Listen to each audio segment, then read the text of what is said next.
पलंगिया पर खटनी बलो बाकी होई नहीं हमारा से कटनी बलो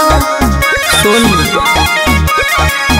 कल के तनो पलंगिया पर खटनी बलो बाकी होई नहीं हमारा से कटनी बलो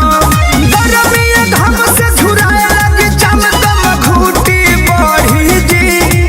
ई हवा खूटी गाड़ी होई हवा खूटी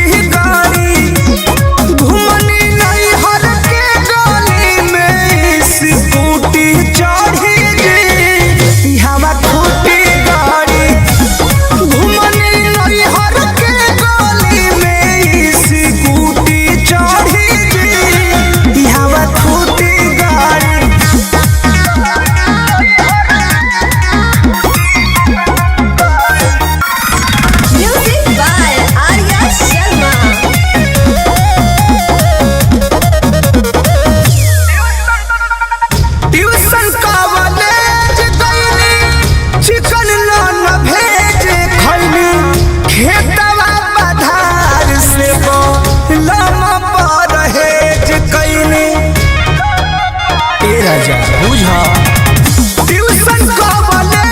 गईनी चिकन नॉन वेज खईनी खेतवा पधार से बलम परहेज कईनी रहे है स्कूल सुविधा विदेशी गर्मी छुट्टी बड़ी जी ई हवा खूटी गाड़ी ई हवा खूटी गाड़ी घुमनी नहीं हर के गली में स्कूटी चढ़ी जे ई हवा खूटी गाड़ी घुमनी नहीं हर के गली में स्कूटी चढ़ी जे ई हवा खूटी गाड़ी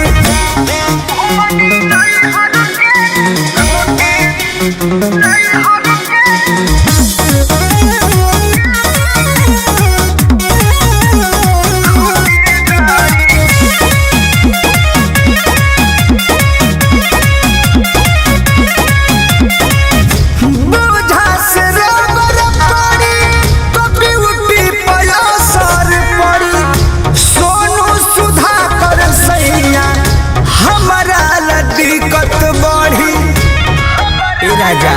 बुझा बोझा से रोबर पड़ी तो ब्यूटी पयासार पड़ी सोनू सुधाकर सैया हमारा तो दिक्कत बढ़ी प्रेम पर मुधई है बात अनुरोध जन जिद प्यारी जी ई हवा खूटी गाड़ी ई हवा खूटी गाड़ी घुमनी नहीं हर